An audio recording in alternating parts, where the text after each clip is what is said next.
come up with all kinds of creative ideas as to how to make it happen so that this place would be full for once, and I think we got it.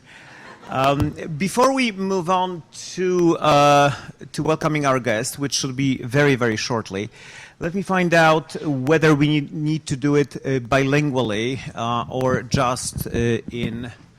Well, we'll choose the language. Proszę Państwa, ile osób obecnych na sali jest nieanglojęzycznych na tyle, że wymagałyby tłumaczenia z polskiego z angielskiego na polski? Raz, dwa, trzy, cztery, pięć. Zdaje się, że minimum jest 50. Nie, to był żart.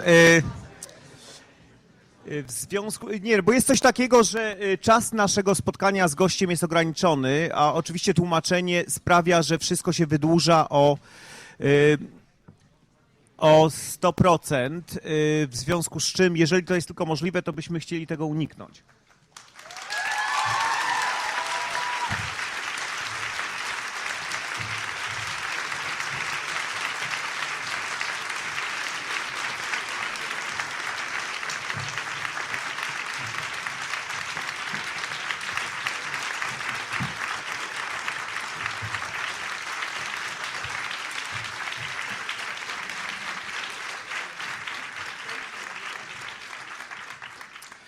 Well, that was a... Does this work? Yes, maybe, no? I think you should test yours. Hello? No. Do we have the mics working? Well, let's try the handheld, maybe, mics. There's always one. This may work. One. There is probably no good reason as to why I should need to introduce our guest. But just to fulfill...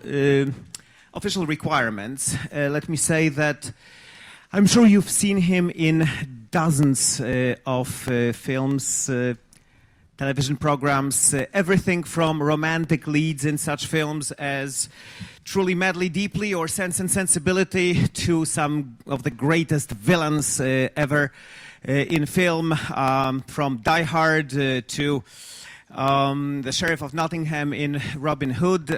He was also Rasputin on television. He also played in a series that you may have heard about called Harry Potter. And not to mention that he also played Ronald Reagan in The Butler. He's a television star as well. He directed in the theater. He directed 2 films.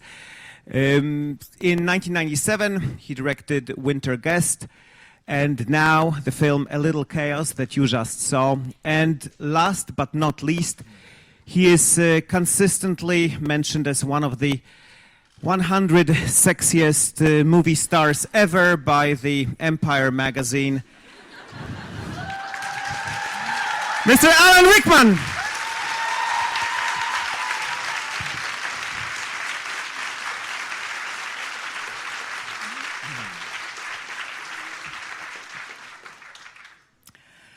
I think they know you. They're also young. This doesn't work either. Well, let me try both. One of them works. Hello, no. hello, hello, hello, hello, hello. I think yours works. Hello? I'll believe. Hello. No, this may all work. I'm sure there are going to be plenty of questions from the audience. In order to expedite this seminar, we will conduct it in English only, and those of you who speak some other languages but not English, I'm sure that if you lean to your left or to your right, you're going to find someone who will clue you in as to what we are talking about. I will permit myself to ask the first question, and then it'll be a free-for-all. Please raise your hands and then patiently wait. I'll be showing you whether you are first, second, or third, or so on in line.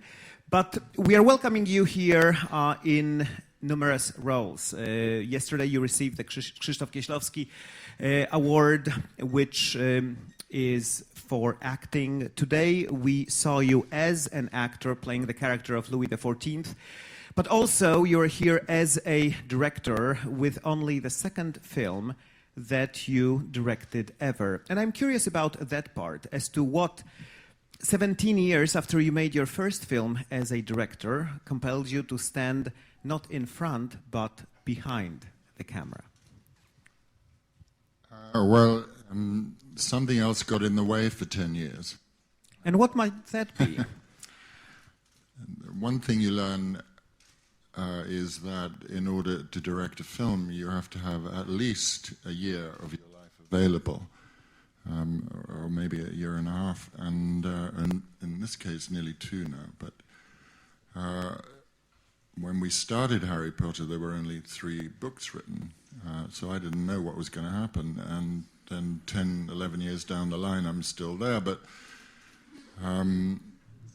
and only 7 weeks of the year was I shooting it, but that's still enough not to be able to direct a film.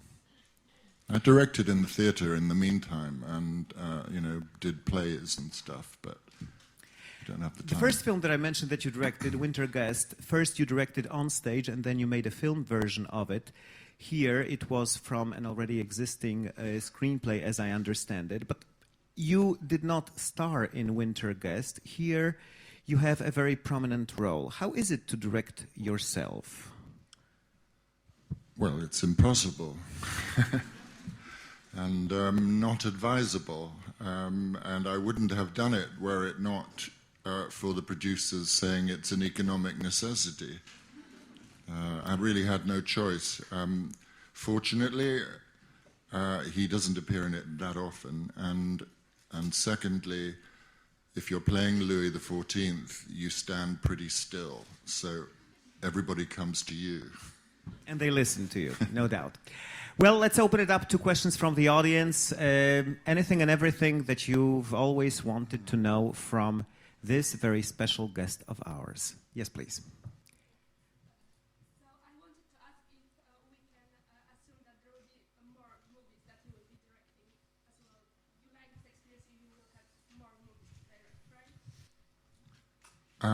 You have to be allowed to.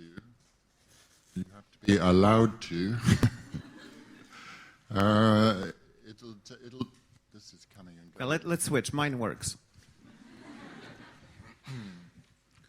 I hope so. I don't really know. At this point in time, this one is just about to emerge, and there'll be a lot of work and hopefully a lot of rest afterwards. And if you write good tweets about this movie, if you just spread the word, it'll be easier for him to make the next film, I'm sure. Other questions, please. Prosimy o pytania. Yes, right there.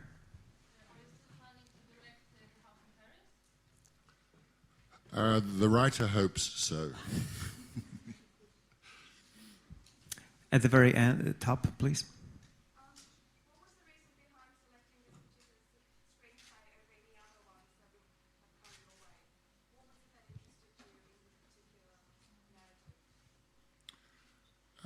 I don't have any more interest in the court of Louis XIV than in many other subjects.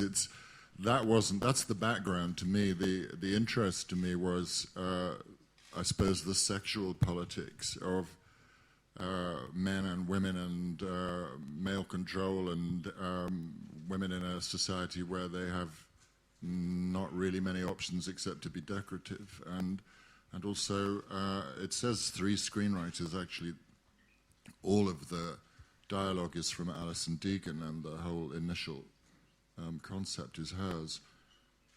Jeremy and I just kind of interfered along the way in a structural sense, but I don't know how it translates, but in English, it's beautiful writing. Yes, please.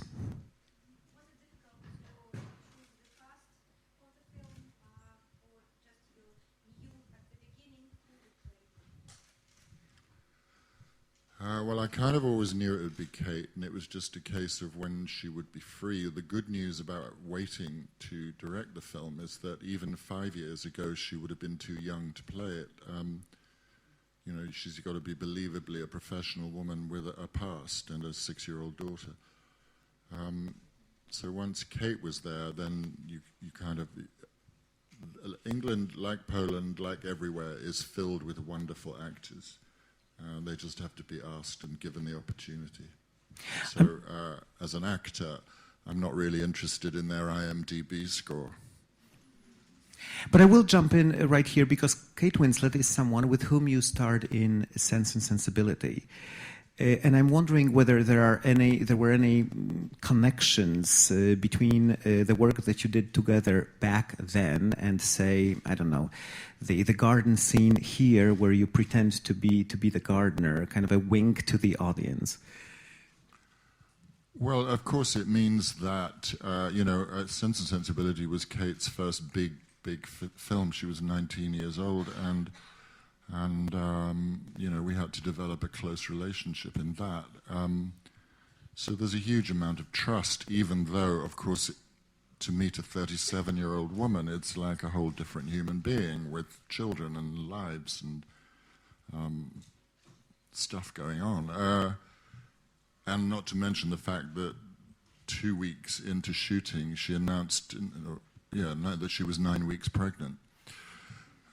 Which is a bit scary because I knew that she was going to have to be thrown into water at 1 o'clock in the morning somewhere down the line. But anyway, she said, I have easy pregnancies, it's okay.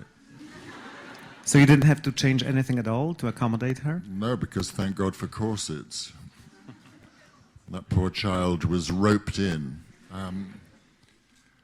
It means there's a lot of trust, and so it's quite a long scene in the garden with the rose, and made even longer by the fact that I don't think any take, we didn't get through more than 20 seconds before an aeroplane came over. Because it's one of the problems of filming in England is you're very near a flight path or a motorway. So it meant that there's a kind of, if the trust is there, then a concentration is there, and we were able to keep it going. Other questions? Yes, please.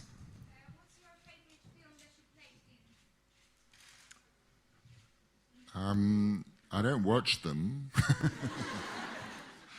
So I don't know. The thing is that, you see a movie and it's, 2 hours or something of your life. And to me it's, 6 weeks, 8 weeks, 2 months, something. And it's a bunch of people and it's somewhere in the world. And so I remember where I was and who I was with and laughing and eating and having a good time. The film, I don't remember so much. But do you prefer to play romantic leads, say, on the one hand, or villains on the other?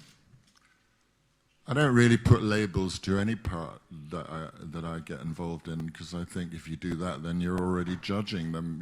They're just people to me. Good villains, yes.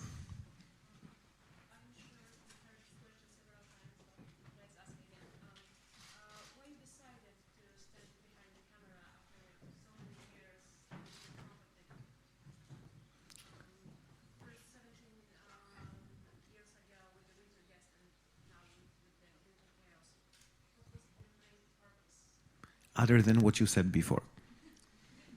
Yeah, and I don't suppose everybody heard the question, did they? The question has to do with what prompted Mr. Rickman to stand behind the camera again 17 years after he made his previous film. It's always the writing that makes you say yes to anything, whether it's to be in something or to direct something. And remember that I've been directing in the theatre during that period as well, so it's not as if I haven't been directing. It's just a shift of locale and a bit more money. Question on the left there. All right. I hope you enjoy your stay in Poland. We are honored to hear here.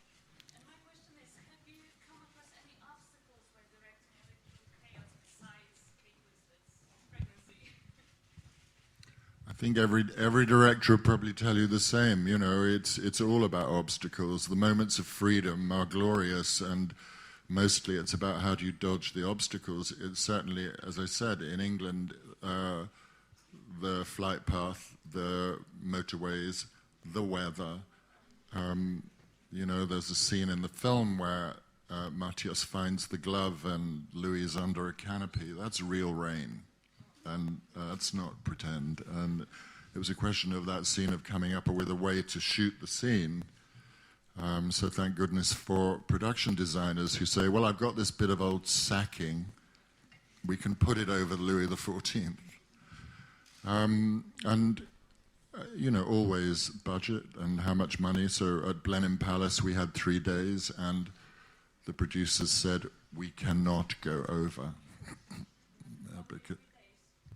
3 days in Blenheim Palace for the scenes that we shot there.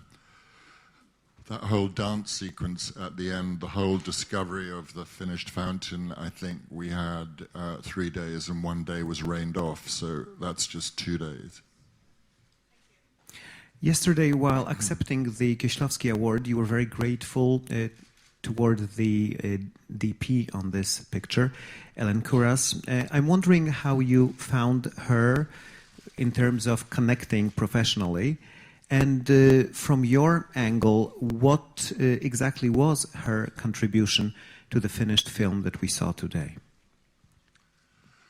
Well, if I tell you that Ellen and I traveled into the set every day together and talked about whatever scene we were going to shoot, you know, any of you who are studying, I advise it. It's a good use of the drive-in, because you get a lot of stuff done. And of course, if I'm in the film as well, I rely on her enormously, her and the first AD. I wish she were here now, and then you'd see why I would rely on her so much. Because she's an absolute captain of the ship, incredible energy and indefatigable, and a leader, and very adaptable. In fact, a lot of this film, I think, is probably a little alien to her style. I saw, as maybe some of you have, Eternal Sunshine of the Spotless Mind, and I think Ellen's go-to position would be with the camera on her shoulder and very free form. And this film asked for her to be very controlled most of the time. Did you know her before she became a part of the team here? No, I didn't. Kate talked to me about her, and I met her in New York, and that was it. Done deal when I met her. How did she convince you? What did she say? She brought in a book of photographs. I'm going to forget Sally Mann. I have remembered.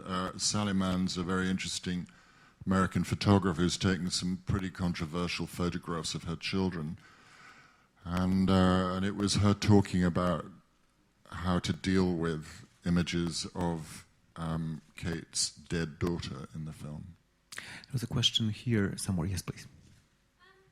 So for the past few months, you've been promoting the film, and I saw the first snippet now over here.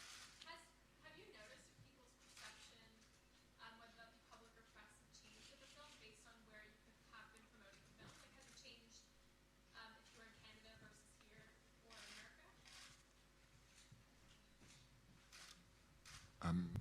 Has the perception of the film changed since it played around at the festivals, and I guess it played at a number of different places? This is only the third time that it's been seen anywhere, really. So I don't really have a great sense of that. You know, I'm still protective of it, and still it's only just been, you know, it's distribution agreed in America and everywhere. So I'm still curious, really, to listen to an audience, listening to a film. Question at the very top. What directors or films influenced your directing style? What directors or films have most influenced your work as a director? Well, I think if you spend most of your life as an actor, you learn from every single director you've worked with. You watch them, you listen to them, you also, I suppose, as an actor, you're going to adjust your way of working because you're an actor. It was interesting to me that Kate said she's not used to being asked for her opinion. And of course, to me, it's very important that certainly rehearsal time is catered for, and that one constantly asks the actors what they think. Then I think, I mean, you know, if there's one thing that I'm really proud of in the film, it's the fact that the actors are all listening to each other. So I've been very fortunate. I've worked with some wonderful directors. A question on the right. One of them is one of your jury members, and he was watching the film this afternoon. I bumped into him, Roger Spottiswoode. We had an extraordinary time working together on Mesmer, and that, of course, turned into an incredibly controversial film. So, but it's a source of huge pride to me. So, what do I admire? I admire directors' courage as much as anything else. Question right here. What had inspired you of making an idea, to make an idea of making this film? The script. I don't know. I open, you know, you start on page 1, and if you keep turning the pages, that's good. And if you make it to the end, you think that's even better. And to be absolutely truthful, the point is that if images start to jump around as you're reading a script, then I think maybe I have some other role in this film, because pictures are starting to happen, and that's probably to do with having an art school background. There's a lady here.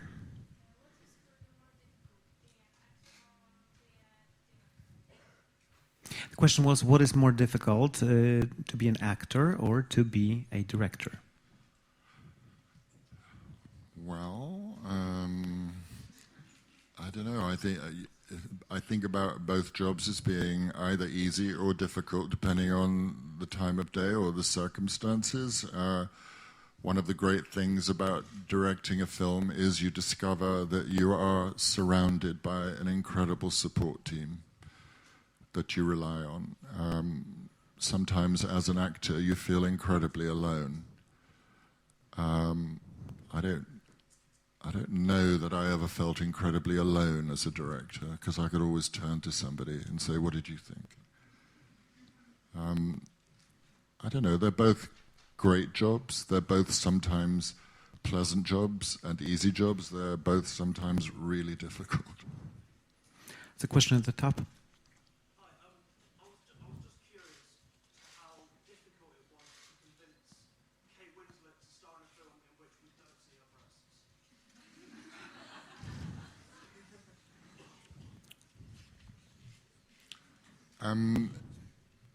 What kind of question is that? Well, I will say that a little earlier this afternoon we had Stephen Daldry here, who directed her in The Reader, and that, of course, is a very revealing performance, not quite the corsets that you were referring to here. Well, I mean, I'd have to say that's a very sexist question, and not exactly flattering to Kate's intelligence. I'm sure that she doesn't edit anything.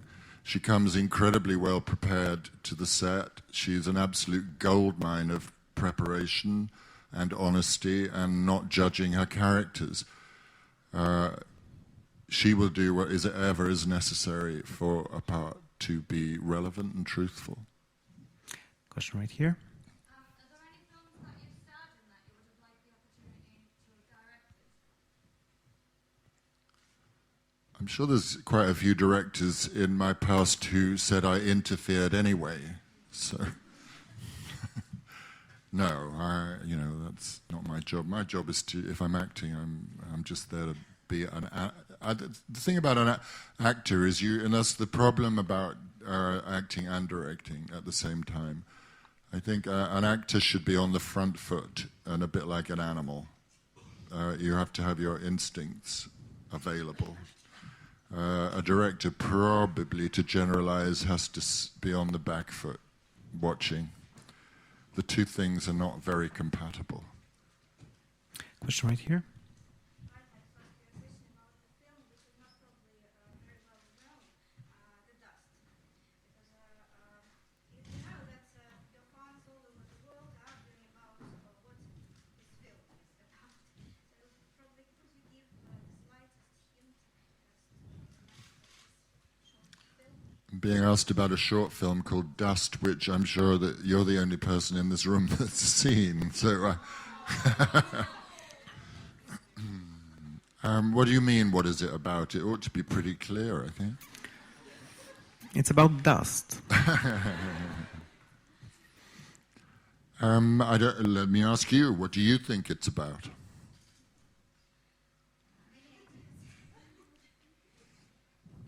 Well, it's I'm a great admirer of ambiguity in films, and hopefully it tests the audience's responses. They think it's going one way, and then it's going another. So I think in many ways the writer wants to tell you things are not always what they seem to be.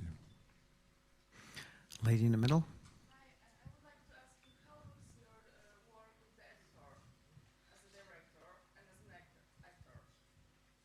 In this film or in general?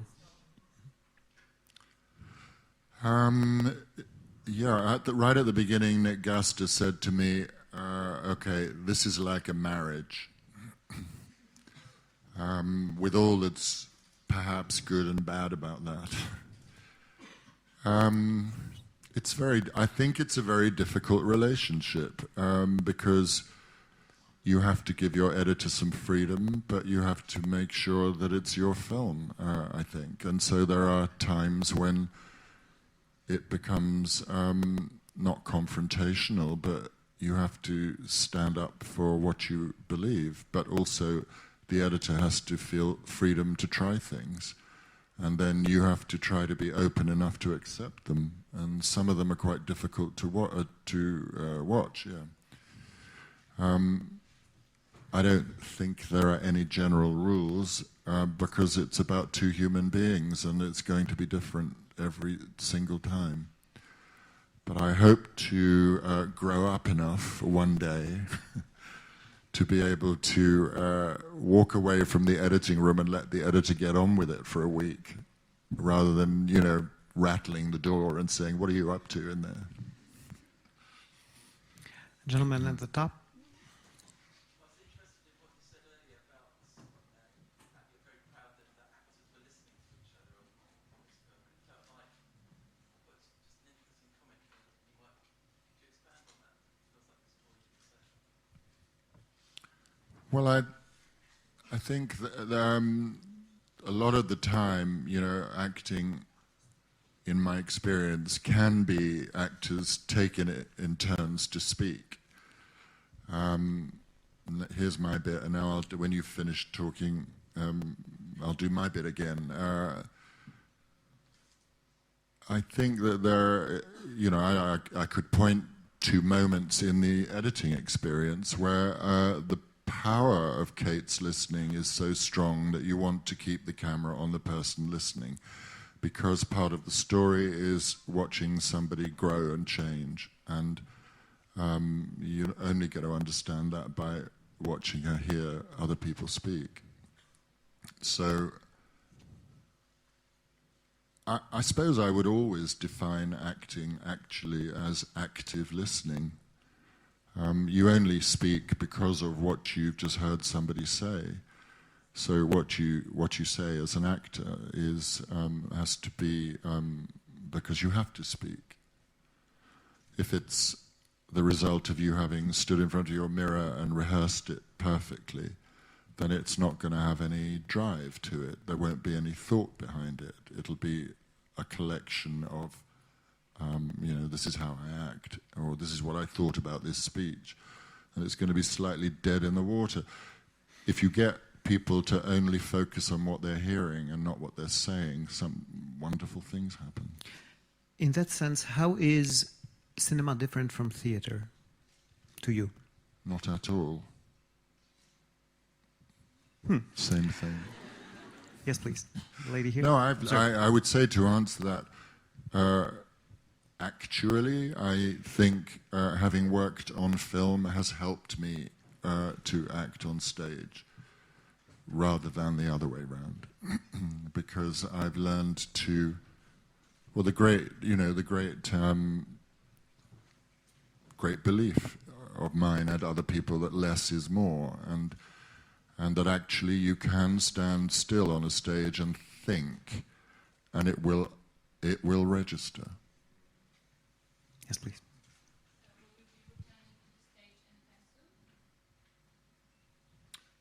Will I be returning to the stage? Well, I hope so. Yes, I'm not. I've had to say no to everything I've been asked to do because of traveling with this film until the spring, I guess, when it comes out. Then I can think about it again. But you need a lot of stamina. You need a different kind of stamina on stage. 8 shows a week, 3 hours, and you can't do anything during the day. You know, everything's geared towards 8 o'clock at night, and then maybe you're doing it for 6 months. So you have to remember what your body has to go through. It's very different with film because as much as you might engage a huge emotional canvas, when they call cut and moving on, it's finished. You can let it go. It's not the same in the theatre. With several hands up, I try to give preference to those who have not yet asked a question, so that may kind of change the sequence a little bit. The lady by the wall, please. I'm curious about something about not connected with the film. Have you already seen the Ghost and admire it? Well, I was, Matea, she's looking after us, took us out and about this morning. That's the only time I've had.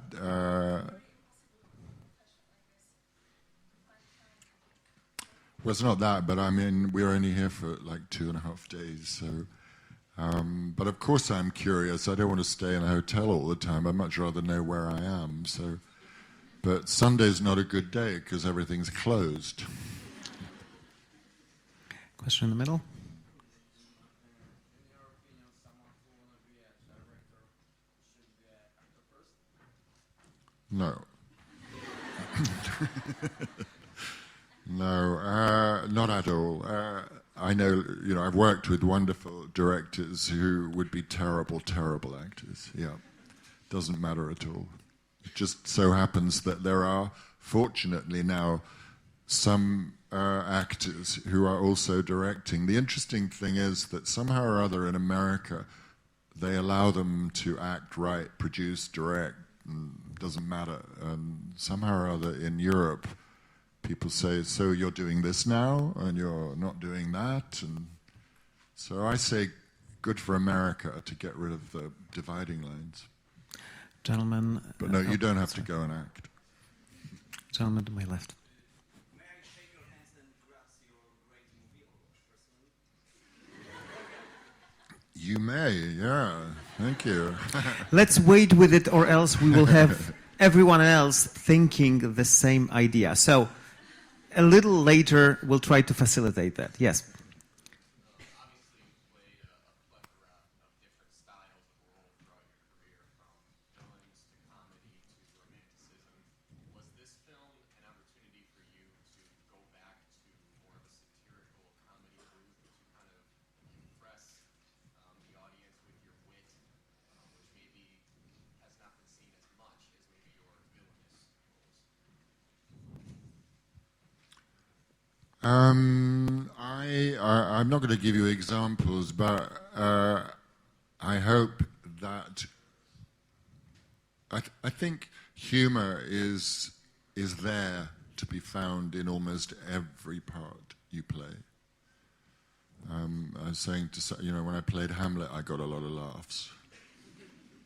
It's not impossible, and that's not to just kind of find gags. The comedy, people laughing because they recognize something about a human being, or they laugh in sympathy, or unnameable reasons why people laugh, are gold dust, I think. So it's not like I think, oh, this is a funny role. I think they're all pretty funny. If you're a human being, you're potentially hilarious. Some actors just have a certain list of roles that they want to play sooner or later during their lifetimes, be it, you know, Hamlet, Macbeth, King Lear a little later on. Do you have any such roles that you are just dying to play that you haven't had an opportunity yet to play? I think the list has got rather short now. No, I think the trouble with saying I want to play the X part is that it means you've already started to make some decisions about it, and I'd much rather. First of all, I love new writing, and so you never know what that's going to contain. And secondly, other people's imaginations are really rather more interesting than my own. And I'd much rather come to a rehearsal room available and open, not already knowing what I want to do. Lady right here. Not act and not direct. To see the city of Bydgoszcz, no doubt. For quite a while. Yeah. Near the top, the gentleman there, yes. Yes, you.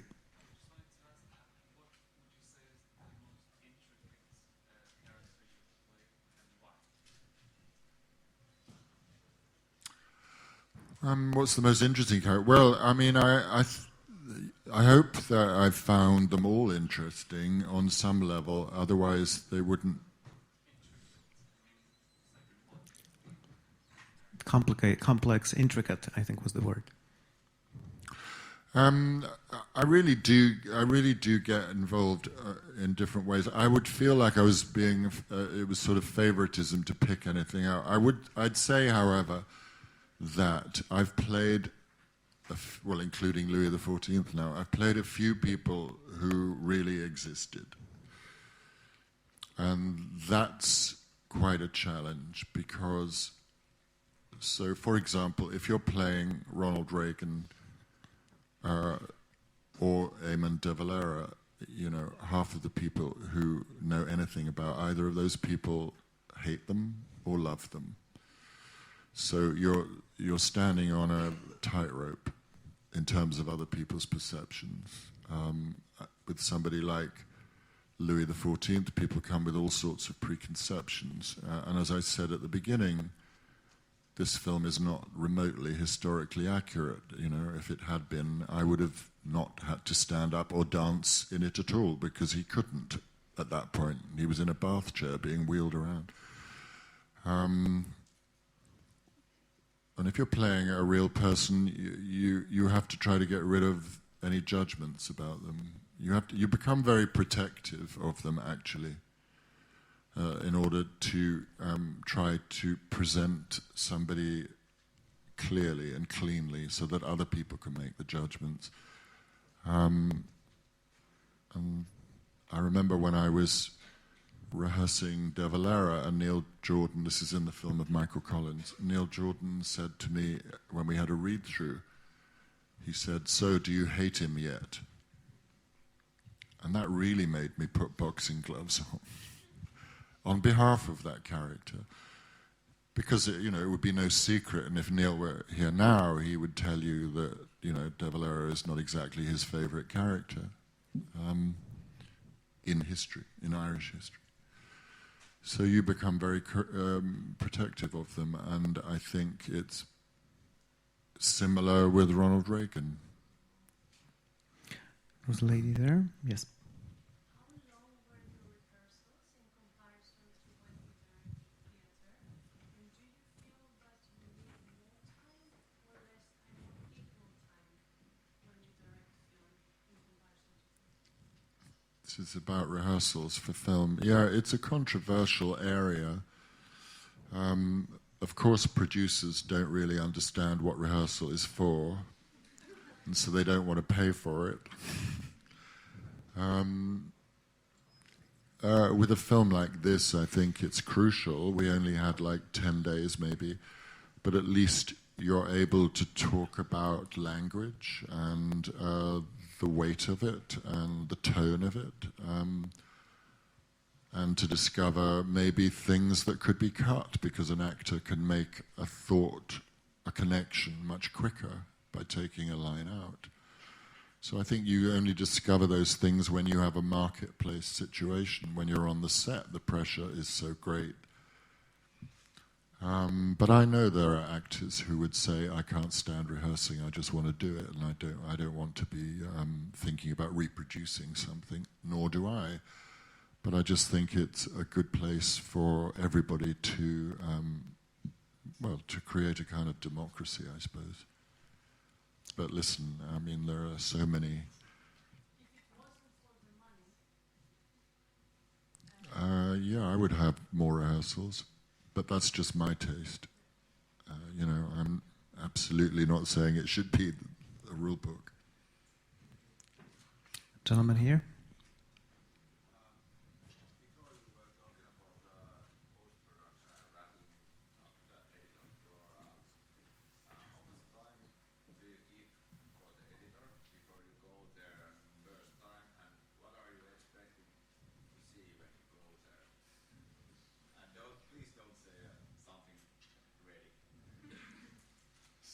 Please don't say what?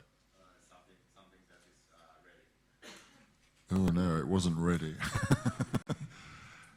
I'm being asked about the relationship with the editor and what it was like at the beginning. Well, one of the problems about acting and directing a film at the same time is that you have, in my experience, no time to look at the rushes every day or dailies, or whatever word you want to use, and also no desire to. That would be the last thing I'd want to do at the end of the day. So, when it came to watching his rough assembly, I'd had no conversation with him at all. He even shot a couple of bits and pieces because, I couldn't get this piece of footage and be in a scene. So there's a couple of bits and pieces that Nick actually shot with me giving him a list of what the shots were. So for example, the scene towards the end of the film when Kate presents Louis XIV with the rose, and then he's standing there with all his men and the women, that made no sense whatsoever in the rough assembly, because Nick had no idea what was going on with people's eyes and what the agenda was. So there was a lot of work to do. And I remember him showing me the film, which at that point was 2 hours and 42 minutes, I think. I think it's now 1 hour and 50. And I watched this 2 hour, 40-minute thing, and then at the end of it, the lights went up, and he said, well, you made a movie.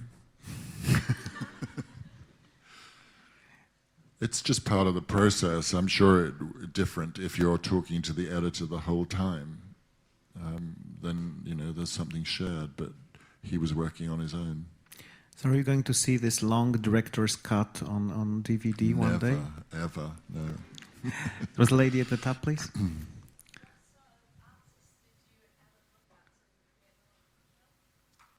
couldn't hear that. Could you stand up and speak a little louder, please?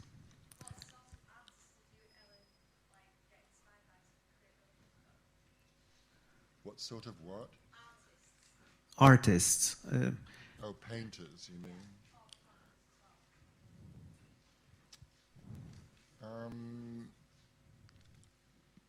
I don't know what Kate looked at. I mean, I was looking at all sorts of visual reference. It wasn't particularly painters. It was interiors, and the design office was like a museum of information and visual reference.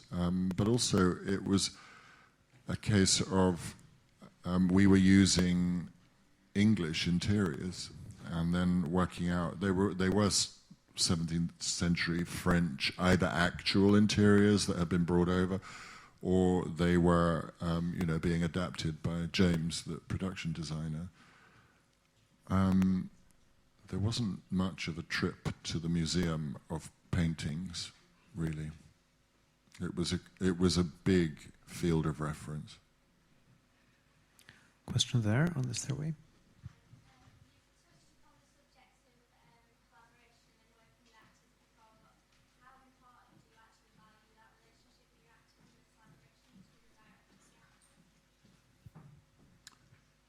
How important do I find the relationship between actor and director? Well, I guess, of course, to me, it's everything.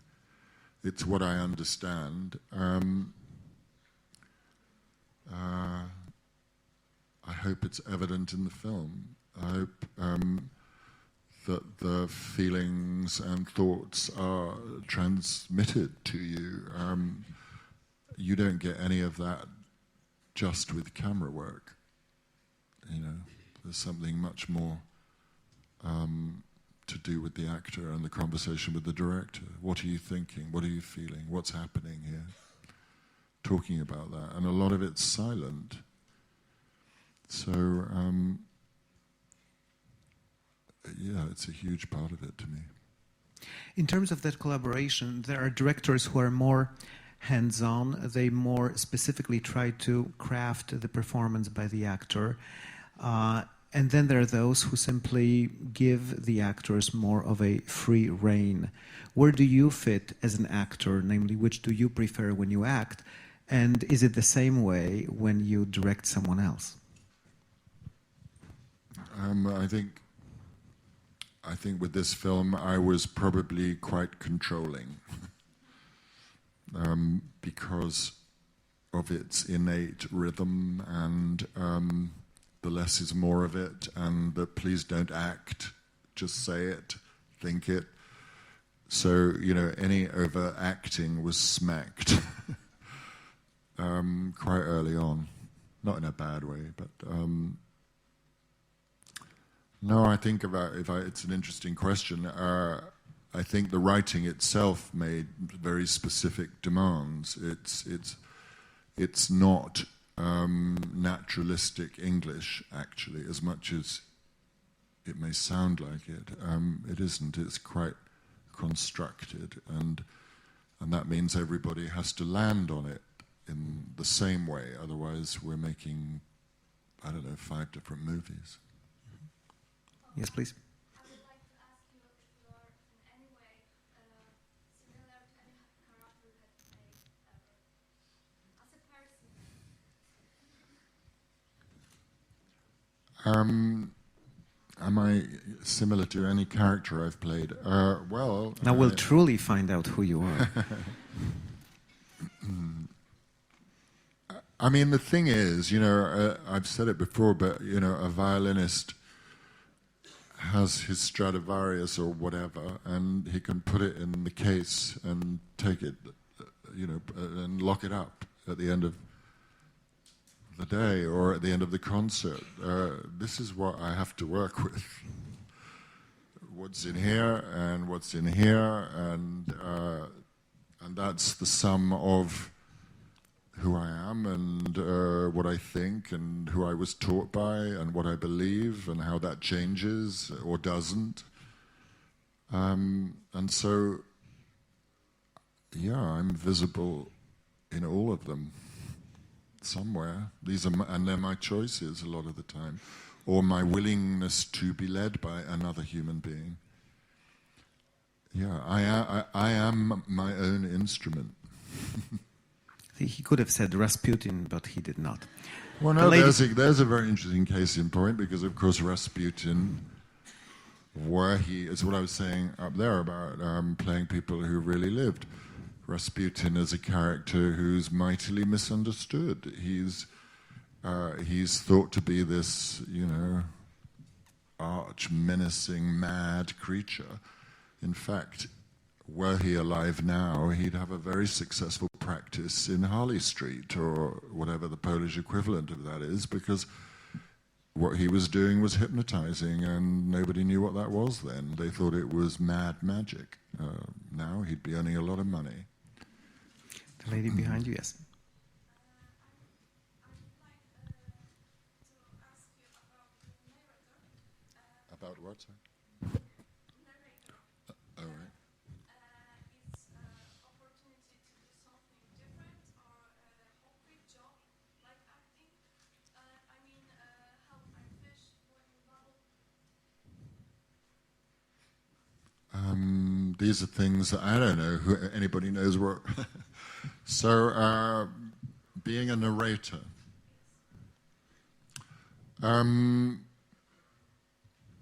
I think if you're being a narrator on a film, you have to get yourself out of it. You know, you have to just be a channel of information. So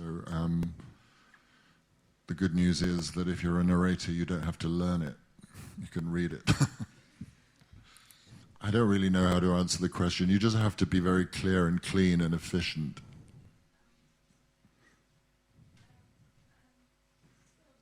Well, ask in Polish and then we'll have it translated.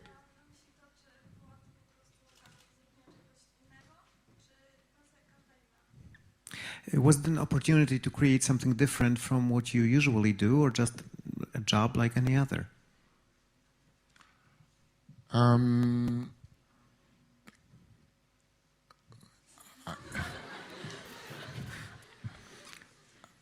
I don't know. I was asked to do something and I read it and I thought, oh, that looks interesting. And that week I was free and so I did it. Lots of actors narrate things. Yeah, it's part of the job possibilities, I guess. I haven't done it very often. I don't have a very interesting answer to your question. Do you have any urge to give voice to say, animals in animated films? Birds, maybe? Well, I was a fish. A very small fish in that film. There was a lady in the middle, yes. What is more satisfying for you, working as an actor or as a director? That question has already been asked. Pay attention, young lady. I like them both, and I hate them both. Actually, this was a new answer. So if any of you want to ask any of the questions again, feel free to do so. It's a question right here. Going back to the beginning of your career, can you remember your audition pieces for Rava and how these forms The question had to do with whether he can still remember the audition pieces for the Royal Academy of the Dramatic Arts going all the way back to his early years. I don't remember the words, but I do remember the audition pieces, yeah, because you're very aware that this is a moment that might change your life if you get accepted or refused, you know, and I'm very involved with the Royal Academy still, and I feel for them when they come in. But, you know, I guess it's the name of the game. You decide you want to do it, so you're going to have to write it, get judged, and be accepted or slung out from day one, really. I do remember my pieces, yes. But I don't remember the words. But they got him in, so if you want to take notes. We have about 10 minutes left, at least within the allotted time. There is a question in the front row, then there's a question on the stairway, and 2 questions up there. Yes, please. My name is Christiana. Maybe I have a very extraordinary question, but I will try to ask. Go ahead. I'm from Georgia. Georgia is a very, very little country. It's 4 years I'm here, and here I have more opportunities to do something. So, for example, if I'm a very talented person, I have great ideas, I have great scripts.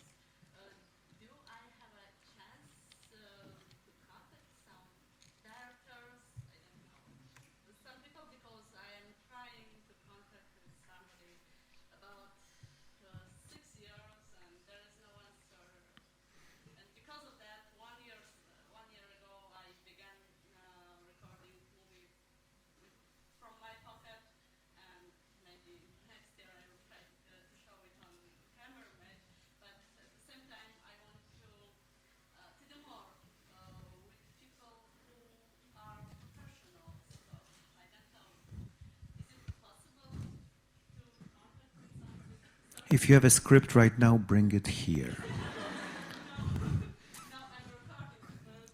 I have a lot of ideas, so You're talking about scripts you want to direct or scripts you've written?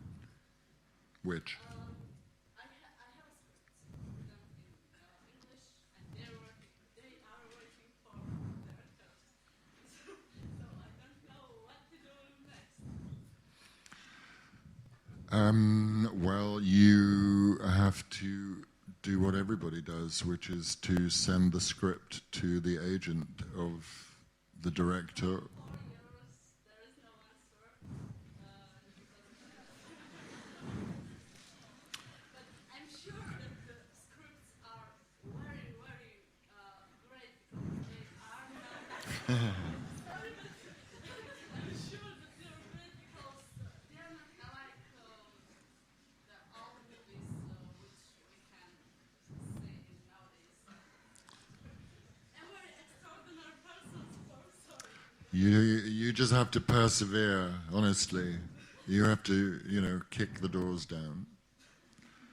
Keep leaving it at the agent's door, every week. Go in and leave it again.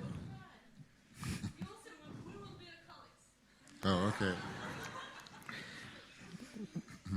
Question on the stairway, yes, please. You mentioned how working in movie theatre is quite similar, but what's the big adjustment you've got to make from working in theatre, like directing movies on its own, other is that the same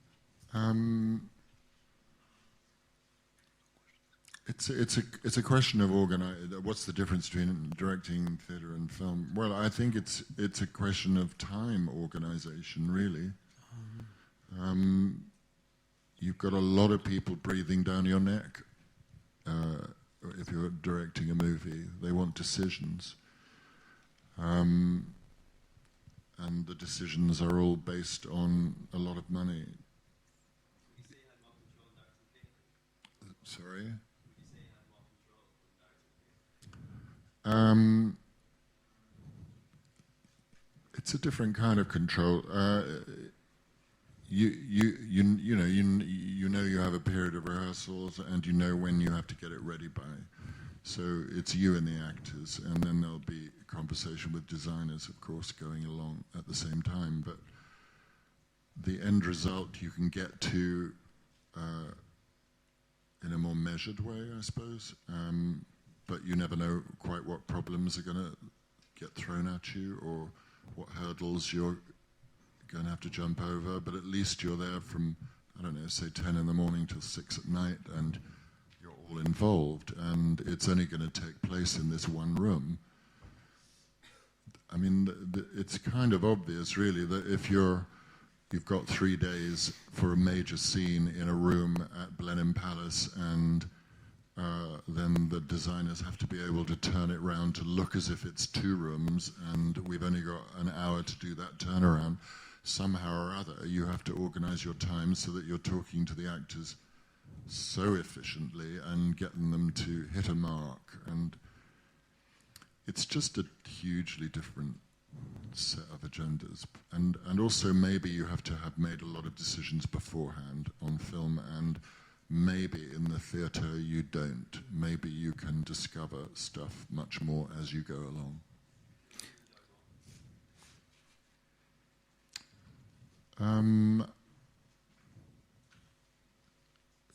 It's such a, directing or acting is, to some extent, you can predict what the job is, and to some extent, it's very moment by moment. So there are moment by moment discoveries that are thrilling and depressing in both of them. It's not an either or. There are several questions at the top. First, the gentleman who is sitting there.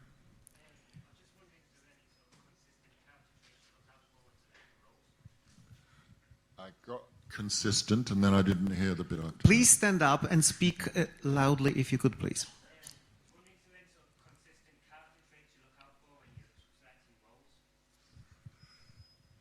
Nope. I assume they'll all be tall. He's asking me if there are consistent character traits that I look for. I would always look and hope to be surprised. I don't, it'd be wonderful not to repeat oneself. So the answer would be no. There's a lady near the camera. Yes.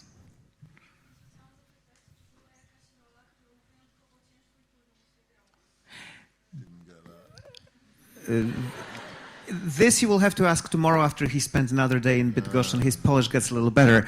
But the question was actually asked in Polish as to whether you ever had some kind of a role that proved to be particularly challenging for you as an actor. Well, they all are. You always think you're going to get found out. And you always hope that you're not playing safe. So if you decide that trying to be truthful and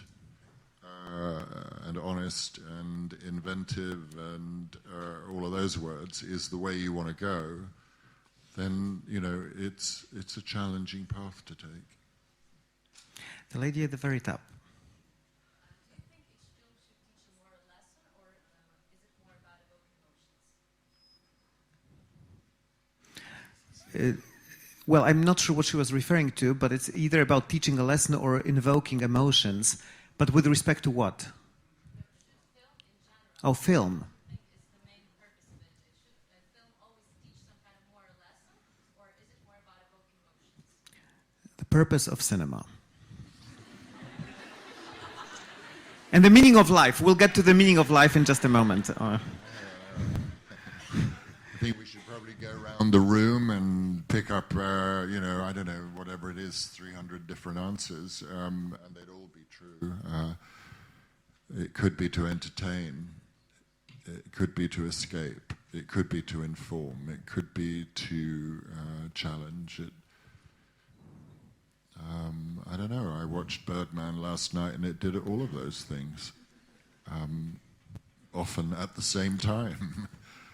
And I think it can annoy you, and it can frustrate you, and you I don't know the answer. And we'll be slowly wrapping things up. There's a lady up near the front here.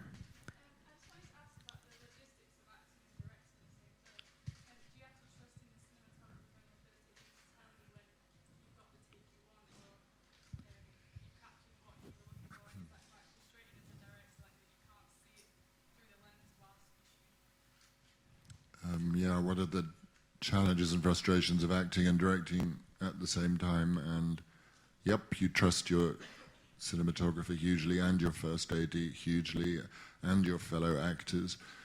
And there was a good piece of advice I was given, which proved to be true. It said that the trouble with acting in a film you're directing is you don't give yourself enough takes, because you're embarrassed, so you just want to move on. But I relied hugely on those people to just say, it's okay, let's move on. Yep. Do you know how quickly an hour passes?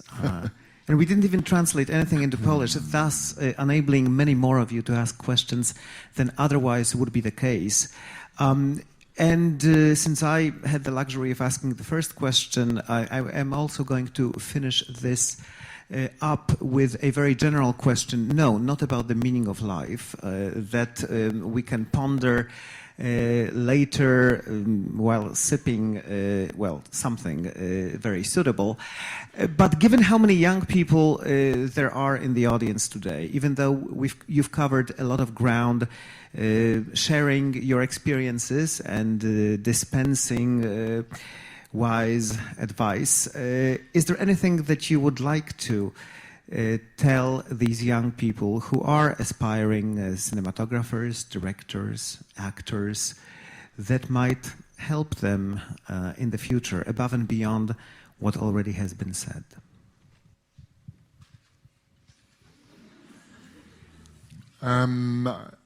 I love working with young people in the theatre and on film. You know, the only thing I can say to you is that I'm looking at all of you now, and it's like that long since I was there, your age, listening to some other old person talking, and it's so fast.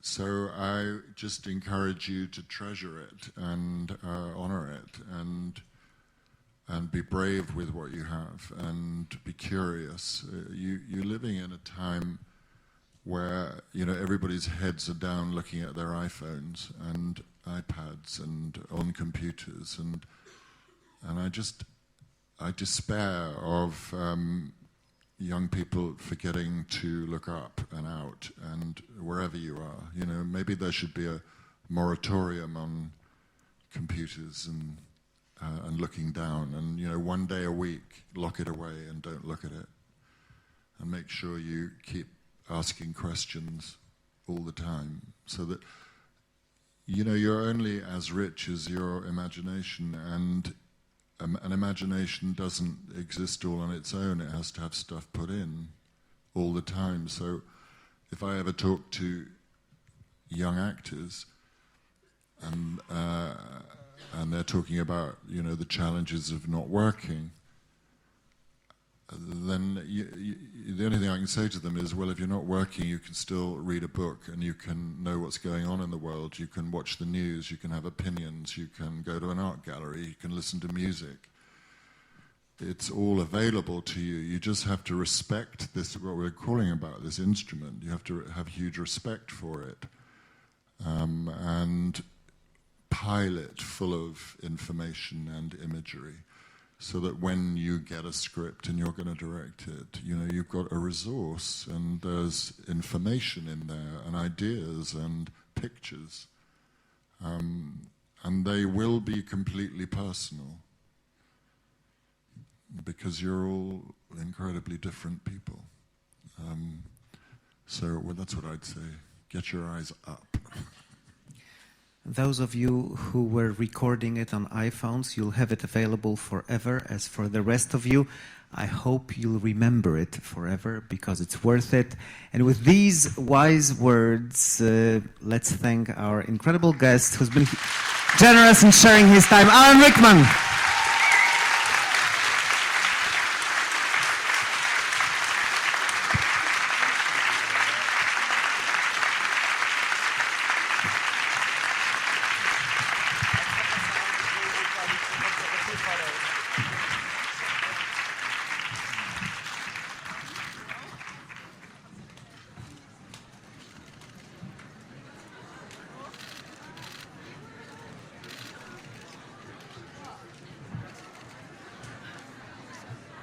There are not much 4K cameras around, and I think the best one